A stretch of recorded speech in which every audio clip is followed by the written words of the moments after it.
الحمد لله والصلاة والسلام على رسول الله صلى الله عليه وعلى آله وصحبه أجمعين. أما بعد، رب اشرح لي صدري ويسر لي أمري واحلل عقدة من لساني يفقه قولي. آمين. السلام عليكم ورحمة الله وبركاته. وعليكم السلام ورحمة الله وبركاته. قبل الجو ومنبي وفي والهداية إسلام ميديا نسلام تي في sister broadcaster sebo omugenyi waffe omulungi ow'olulango mu programu yaffe eno tarbiya, okulera abaana, okukuza abaana n'okulabirira abaana n'okugunjula abaana. Omugenyi waffe takyuse era leero tugenda kutambula naye ye Alhaji Council His Excellency the Norain Alhaji Ismaila Bumba Mpanga Kigozi. Mbajagala nnyo otandike n'akaseko kubanga rahma eno gye watugamba erimu ekigambo kikulu nnyo mu kulera. Kakati mukama wange nzijukira nti we twakomekkereza olutuula lwaffe oluwedde wannyonnyola omuzadde Siraj ettaala egenda okuvaamu ekitangaala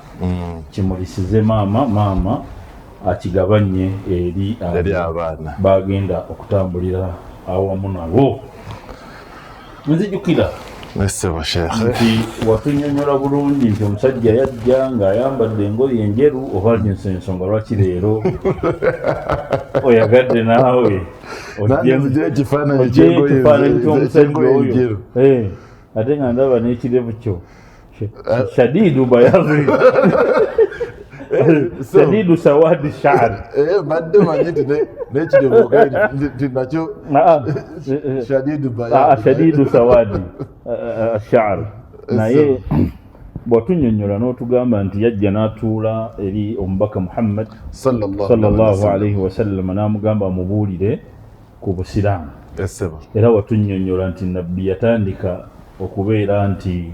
annyonnyola obusiraamu n'okukkiriza Katonda okwaddala okuva mu kifuba ne kuwatulwa ku lulimi n'okukkiriza nti ye yennyini Muhammadi sallallahu alaihi wasallama ye mubaka wa Katonda, nti byatuleetedde bya Katonda. Twagala okutegeera Sheekh olwaleero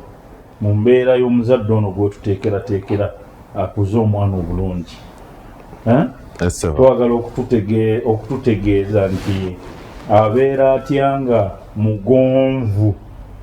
ye nga ye mugonvu ku ebyo byayagala bimulabikireko, omukyala abitegeere n'abaana be babitegeere.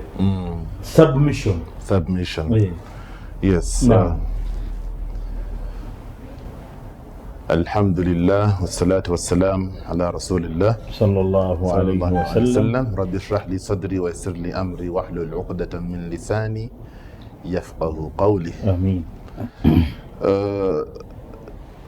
Abalabi baffe mwenna ab'ebitiibwa ku mikutu gyaffe egitambuza da'wa, Ssebo Omulangira Sheikh Council Saalongo, Chairman wa Nujumul Huda ne Al-Hidayah Islam Media, Director wa Al-Qurashi, n'ebitiibwa ebirala byonna bisaba Allah kukuumira ataakuumireko. Amiina. Mwenna assalamu alaikum wa rahmatullahi wa barakatuh. Wa alaikum assalam wa rahmatullahi wa barakatuh. Ensonga gye tuliko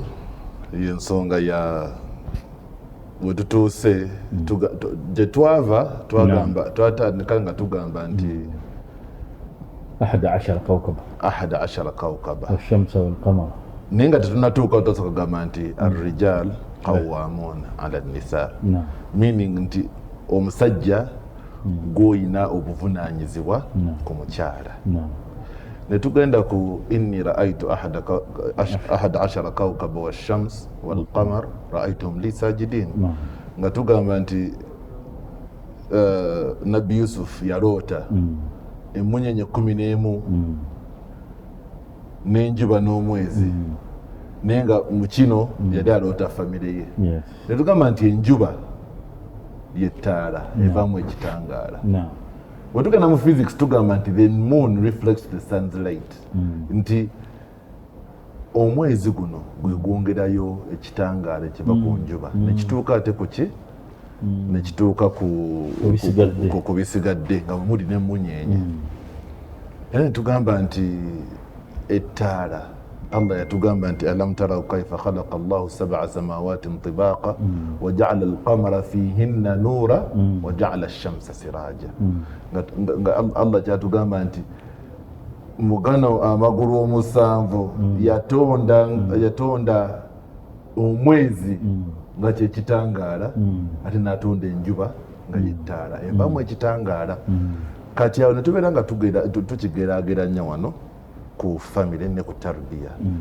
nti g'omusajja omwami taata twogera ku ideal situation seeka oli munnamateeka atema amateeka g'oluzungu mu luzungu waliwo kyebayita ideal situation ne real situation ideal situation ebintu nga bwe birina okuba mu mbeera byonna gye tuteebereza abantu gye bagamba nti the ought it ought to be and in the that is. but it is this way so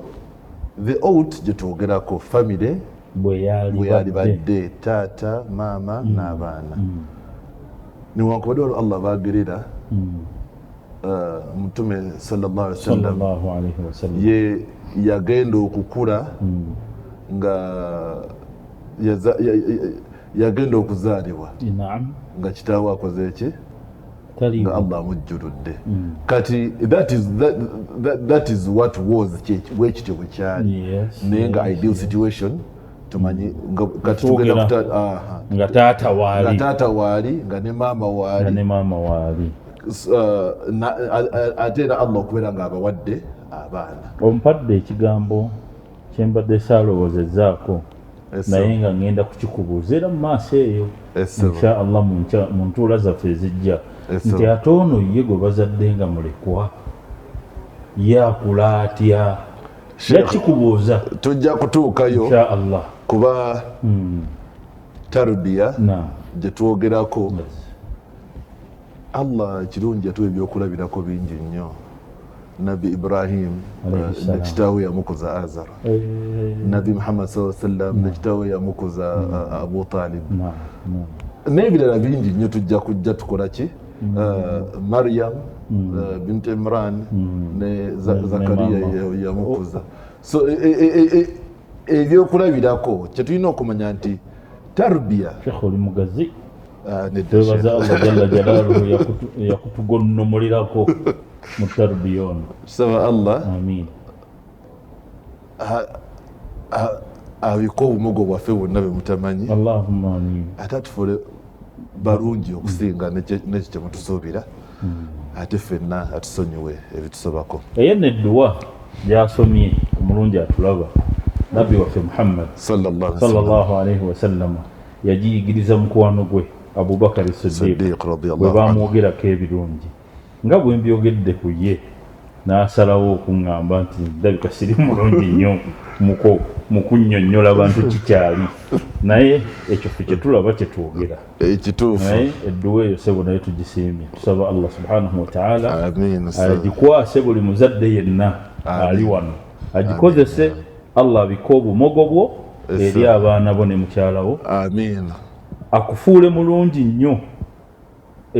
eri abaana bo ne mukyalawo ate n'ebyo bye batamanyi abikusonyiwe amiin ya rabbi Sheikh tugenda mu maaso naye waliwo ensonga nga bwe ŋŋambye tugenda ku the out and the is tutandikira ku taata naye nva maama nammwe inshallah tujja kubabuulira rooli yammwe mu tarbiya era ensonga eno gyemulina okumanya nti buli omu ayina ekkatala lye era tugambye omusajja ye Shamsu omukyala ye Qamar kitangaala Allah mu suratul Qiyama we yali ayogera ku bubonero bwa ndi yasalu ayyana yawma alqiyama n'agamba nti ki fa idha bariqa albasar wa khasafa alqamar wa jumi'a ash-shamsu wal qamar. Kati Sheikh twogera ku kitangaala nekye tulaba naye ekimu ku sayinu z'enkomerero kasita otandika okulaba nga enjuba eringa yegasse n'omwezi amakulu nti enjuba eringa eyingidde mu by'omwezi n'omwezi okuyingira mu by'enjuba kati ne wano obufumbo ne famire naki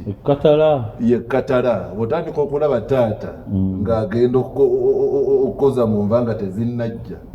olaba maama nga naye aboggoka awaka nga yefudde komanda ate nga taata waali eyo ate yebeera kiyama ya famire eyo beginning of the destruction of the end. So kyetuvudde tugamba nti bataata tubogerako ne bamama tugenda kukola ki tugenda kubogerako inshallah tuleme kugamba nti it's one size fits all nti omukyala bye twogera ku musajja ate n'omukyala byalina okukola ate omukyala naye bye tumwogerako omwami byalina okukola mwenna mulina roles ezammwe ate waliwo omu wajja nakomplimentinga munne nga Mutume sallallahu alaihi wasallam bwe yakola naye Sheikh okudda ku mulamwa gwaffe twayogera ku musajja eyajja nga tamanyidde mu kitundu ng'ayambadde ekkanzu njeru eno hadithi nno Sayyidina Umar bin Khattab radiyallahu anhu yajogerera ojjagisanga mu Sahih Muslim mu Sahih Muslim naye ng'omusajja yajja nga olugoye lwe lweru nnyo ng'ekkanzu ya Sheikh zikusooka eno mbadde ndowooza nti leero kyekyakuleese nga yambadde njeru ng'enviiri ze enzirugavu nnyo ng'eza Sheikh zikusooka bwe zaali Allah mutukuumire batugamba envi magezi ziraga magezi tusaba Allah kuumire amagezi go nga taliiko bubonero wa safari bubonero bwa nga si mukyafu si mukoowu najja n'atuula okumpi ne Mutume sallallahu alaihi wasallam era n'agatta amavivi ge ku mavivi ga Nabi Muhammad sallallahu alaihi wasallam era n'abaka ebibuuzo bye yamubuuza n'amugamba akhbirni an al-islam kyekibuuzo ekyasooka mbuulira ku busiraamu obusiraamu kyeki biki ebikola obusiraamu kati obusiraamu buno kyetwagambye nti osobola okubeera omusiraamu twagamba nti nuuru waliwo nuuru talala nuuru khatif ne nuuru ضعيف kati tetugamba what is the bare minimum qualification ekufuula Sheikh zikusooka wali obaddeko mu byobufuzi naye bakugamba nti woba oyagala okufuuka member wa parliament minimum qualification senior 6 naye tekitegeeza nti alina PhD tagenda era woba olina PhD it's an added advantage kati ne wano okuyingirira nga oli musiraamu yettaala etandikirwako ekitangala ekitandikirwako era n'amugamba nti obusiraamu namugamba nti antashhada an la ilaha illa Allah wa anna Muhammadan abduhu wa rasuluhu era nsuubira ku luliri wetwakoma okukkiriza n'omutima gwo n'oyatula n'olulimi lwo ate nakiviirayo ne mu bikolwa byo teri asinzibwa mulala yenna okujjako Allah ate Nabi Muhammad sallallahu alaihi wasallam mubaka we muddu we era mutume we wa tuqima as-sala n'okuyimirizaawo esswala nga bwe twagamba tutera okusaaga nga waliwo abagamba nti katusooke tujjewo esswala tukomewo naye tugamba nti Allah ye subhanahu wa ta'ala bwe lwayogera ku sswala ayogera agamba kugiyimirizaawo si kugijjawo kati gweoba siggo wagireeta tolina bw'ogijjawo nkijjukira bulungi essebo kati omuzadde omwami mu nsonga y'esswala bw'obeera nga owasizza omukyala awaka naye omukyala ono nga takulabangako ng'osaala n'omusaalo tamanyi gye guli oba amanyi nti haja alina omusaalo gwe guli wali muki mu nsonda era nga bujja oba waka ng'osadde fajiri omukyala tomukubiriza kusaala osadde bibi oluusi nasala ogisadde ojabula n'ogenda n'okola n'ogenda n'osaada yonna gy'obeera n'owangala ne banno n'okola ku mulimu n'okomawo nga ne Aisha ogimaze naye nga ki ekikuleeta nga omaze Aisha obadde oyagala nnyo okukwata jjama ku muzikiti ate nga kirungi nnyo. Era Sheikh mbadde njagala okubuuza ekibuuzo nkugambe nti Seeka Ismaila ffe ng'abasajja ogambye okuyimirizaawo esswala nina wensoma ne baga nti ate ffe tulina kusaalira muki mu masjidi tulina kusaalira mu muzikiti. Kituufu nnyo Sheikh, kituufu nnyo kakati ffe bwe tuba tugenda kusaalira mu muzikiti omukyalo ono nga mulese awaka nze nenfuluma nsobola omugamba nti yimuka osaale nenfuluma nengenda mu muzikiti kati ayinza obutasaala. Kituufu nkubirizibwa nsobola okusaalira ewange abantu bange bano basobole okundaba nga nsaala. Sheikh ekisookera ddala okusaala esswala ya jjama kikulu nnyo era esswala ya jjama mu muzikiti erina amadaala 27 kusala gy'osadde obwomu naye Sheikh gwe mukugu wa shariya jjama etandikira ku bantu bameka? 2. Kati gwe obeera ne mukyalawo ebajjama ekyo ekisooka. Ekyokubiri ate nga mulimu n'okusomesa ate nga okikola osomesa okikola okulembera otuukiriza amaana kyetugamba nti oli qawaamu ono omukyala alina okumanya nti oli qawaamu ne mu maaso ga Allah omulaga nti oli responsible for her. Ekyokubiri Sheikh bwe tugamba nti awakaawo esswala zonna ogenda zisalira mu masjidi tugambe nti Sheikh wakawasa omukyala imaani ye ebadde ekyali nnafu omuleseewo gw'ogenze ku masjidi buli swala abatulaba kyembagamba ekisinga obulungi kugenda ku masjidi kusaala jama kyekituufu naye embeera bwe weesanga nga omukyalawo yeetaaga okuyambako obuvunaanyizibwa bwe obusooka ate nga bw'oyogedde nti ideal situation ne reality abakyala be tusinga okubeera nabo leero bakuyambako kuba si be batuyambako ffe tubayambako tulina okubayambako kuba buvunaanyizibwa bwaffe kati omukyala atuuka kuba embeera eno si ya lubeerera era omukyala bw'omukwatako bw'oti ojja kulaba nga yeetengeredde nga yakujjukiza n'esswala okola ekityo n'atuuka nagandi wayi haaji zuukuka subu yetuuse zuukuka akuzuukuka na mu budde osobole okweteekateeka ogende mu masjidi jama okitegeera so naye kati okutuuka eyo omukyala okumutuusaawo naye olina okubeera ng'omulaze embeera eno. Nina omuntu gwe nabadde njogerako naye emabega kaawe n'aŋŋamba naye Seeka zikusooka okimanyi nti obusiraamu bwaffe wano e Uganda tukyali mu bw'e Makka tetunnayingira bw'e Madiina.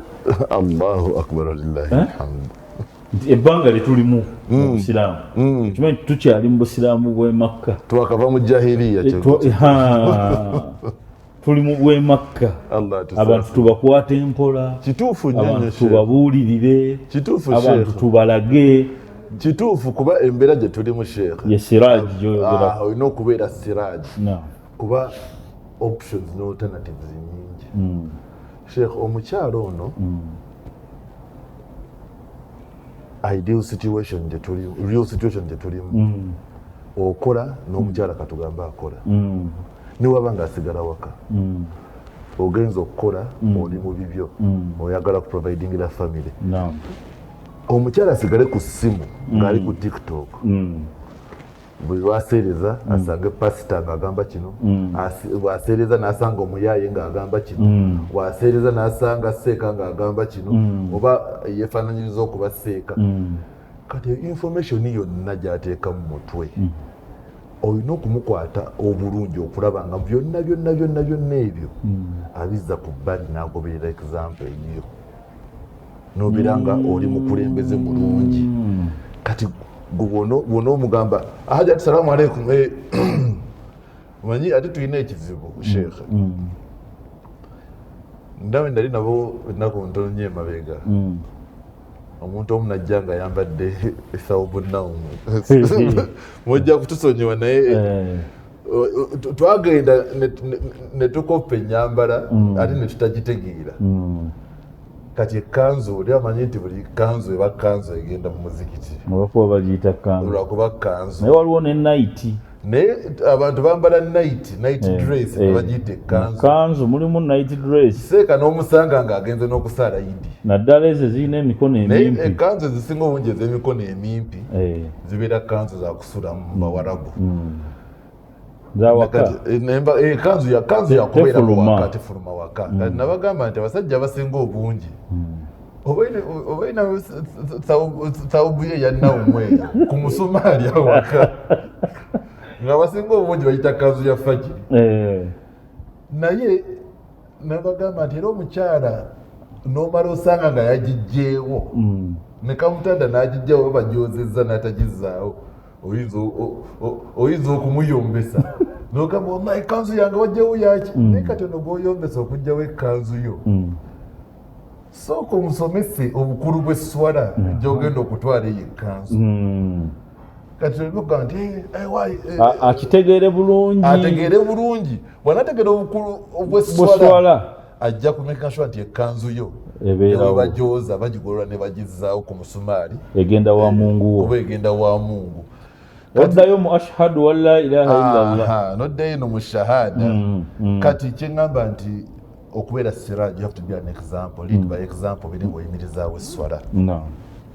ekiddako kati seeka ye submission gye tuliko total submission si just submission but total submission allahu akbar total submission total okwewaayo okujjuvu nti kino nkikola ku lwa Katonda omu ku bataata betumanyi Allah be yatulaga abasinga okubeera bataata nga taata nga musiraamu nga ali totally submissive to the will of Allah yali jjajjaffe Ibrahim alayhi salatu wassalam ate nitutaka kukumusomako naye Allah n'atugamba nti qul sadaqa Allah fattabi'u millata Ibrahima hanifa nti tugoberere n'enkola ya Ibrahim alayhi salam nabi Ibrahim alayhi salam mu byonna byonna bye yakola yatambulanga n'abaana be ne mutabani wa Ismail naye byonna bye yakola mutabani we yali Ismail alayhi salam naye sebo nawe alayka salam ajmaina amin naye nabi Ibrahim alayhi salam mu kubeera nti yali taata ate omwami eyalidde nga by example teyali muntu eyakozesa force teyakozesa rijalu qawwamuna eya nkulagidde gwe mukazi gwe naye ye ng'omuntu gwe tugamba nti yali taata yali mwami ideal husband and father twogera ku Islam being total submission to Allah yagamba nti inna salati nti buli kyonna kyenkola nga kirimu eswala oba okusaba Katonda wanusuki n'okusala oba emikolo gyange gyonna egy'emizizo wamahayaya obulamu bwange bwonna n'ebibufuga n'ebitambuliramu wamamaati n'okukyuka kwange okuva mu bulamu bwange obw'ensi okuyingira mu bulamu obulala obwakira lillahi bitambulira ku kubeera nti namukkiriza oyo kati omulezi w'ebitonde byonna naye nga oyo abyogedde ani nabi Ibrahim taata kati oyo mulaba siraji kati Ibrahim muteeke mu position eyo gye twogedde Allah n'akugamba nti qul sadaqa Allah fattabi'u Allah byakubuulidde ku ye by'amazima ate nkukubiriza bigoberere kati byogoberera gwe nga taata ng'omwami kwe kubeera nga oli musiraamu yo totally submissive nga nabbi Ibrahim bwagambye nti inna salati inna salati wa nusuki wa mahayaya wa mamati lillahi rabbil alamin. Era shekhe mu mbeera eyo gwe nga taata tugamba Islam submission, olina okutunula n'ogamba nti ndi ku milla ya Ibrahim, kubeera milla ya Ibrahim alayhi salam, si option, kiragiro. Kati naye ate yo milla okugitegeera obulungi ye sunna ya Nabi Muhammad sallallahu alayhi wasallam. Kyova nti Nabi sallallahu alayhi wasallam bwe yagenda milla atakategedde za Ismail atakakuvunulidde nze kankuyambe. Milla ye enkola entambula ye ne Katonda we. Kati okutegeera milla ya Nabi Ibrahim alayhi salam, Allah n'atuweereza mutume sallallahu alayhi wasallam uswatun hasana. Mu kubeera taata, mu kubeera omwami, tewali amusinga, tewali amwenkana naye. Jjukira nti ye yatambulira nnyo mu buufu bwa jjajjaawe Ibrahim alayhi salam. Wetutuuka nti ne ku mpagi emu gye tugenda okutuukako, neka njogere kati wadde tugenda okukiddamu, wali empagi ya hijja. Empagi ya hijja, buli kyetukola mu hijja tutambula mu buufu bwa Nabi Ibrahim alayhi salam. Naye ate lwaki Mutume sallallahu alayhi wasallam yagamba nti khudhu anni manasikakum, nti yagamba nti emikolo gyammwe, emikolo gya hijja mugijje ku nze. Naye ate nga tukimanyi nti byonna yabijja kuki kujjajjaawe, naye Allah n'ayongera okubitusembereza ng'ayita mu ki, ng'ayita mu khayru khalqihi Muhammad sallallahu alayhi wasallam. Sega natudda ku nkola ku mpagi eya zaka. Ekyokusookera ddala zaka maali, sente, seeka tuzaagala nnyo. Eno zaka erimu ebintu bibiri, erongoosa emaali yaffe, ebigendererwa bya zaka, ebigendererwa bya zaka, erongoosa emaali yaffe, ate netukuumira emaali yaffe. Allah n'ateekamu baraka. Ate Allah naffe n'atuteeka baraka mu famire zaffe, kubanga olina abantu b'oyambye abandi badde nga tebeesobola. So mu mbeera eyo Allah subhanahu wa ta'ala eno empagi okubeera nga yagiteekawo nga empagi ey'okusatu. Kati ngamba gwe nga leader wa family, taata wani kikolo lwa baraka zoyagala zijje mu famire yo, kubanga Allah tugamba nti lan tanalu albirra hatta tunfiqu mimma tuhibbun. Kati tosuubirayo kirungi paka ng'oyawukanye n'ekyo ky'oyagala ennyo. Kati twagala nnyo sente zaffe, weyawukana nazo ye Allah subhanahu wa ta'ala agenda kukola ki? Allah kuwe. Ate kati zaka nejjanga nayo si option, naye nga ki, nga Allah yakikola nga mutemwa gwe tulina okuwa okuva mu maali yaffe.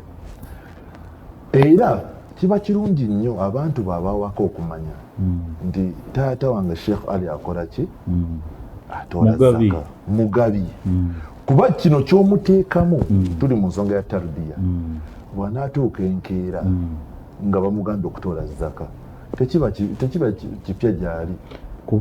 N'omukyala, kuba abakyala abamu tebaagalira ddala kwawukana na ssente, bugagga bwa babba baabwe, nga bw'okyogera Sheikh bw'alaba ng'olina gw'obadde awulira afa, alabira ddala nga ky'okoze, nagamba ye bannange mwe mwabaki bannange ssente zabba wange n'abaana bange.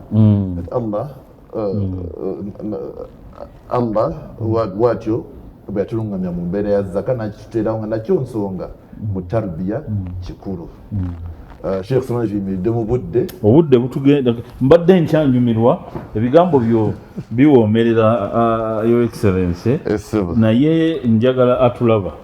ategeere nti olwaleero luno tuyingidde mu mbeera egamba nti omwami mu maka olabikirako otya nti oli mugonvu eri Allah n'omubaka we. Bino bw'onoobikola ng'omaze okukkiriza nti ashhadu an la ilaha illallah, bye bigenda okukakasa nti kyoyogedde mu shahada wano oli mugonvu ku kyo era bituwa total submission ku will ku ebyo Allah byabayisizzaako ekiragiro. Alhaji Ismaila Bumba Mpanga kyabadde akutegeeza nti bwenga omusajja bino bwe binaakulabikirako mu makaago, omusajja ono eyajja n'engoye enjeru n'enviiri eza bbulaaka ennyo nga taliiko na bukyafu bwonna bye bigenda okukutukuza biveeko ekifaananyi ekirungi mukyalawo kyagenda okutunuulira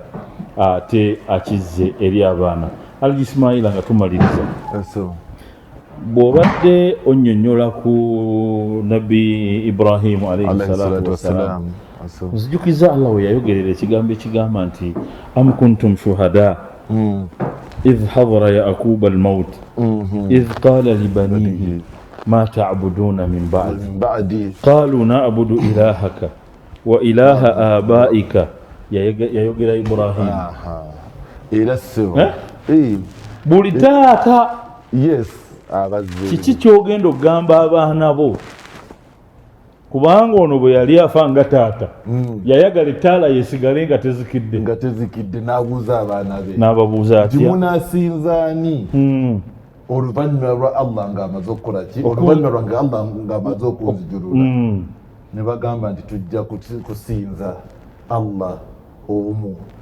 Allah Katonda wa jjajjaffe Ibrahim. Kyogambye nti kiri kyali kiragiro. Yes, okubeera fattabi millata Ibrahima hanifa.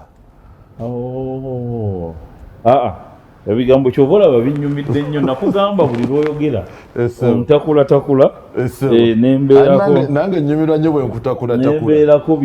ebinsiiwa nenga nange kankayiseewo oba nange nnyumirwa nnyo bwe nkutakulatакula netwongera okugirayo abalabi baffe. Omulabi wa Hidaya Islam Media oyo ye Alhaji Sheikh Ismaila Bumba Mpanga, His Excellency, ate era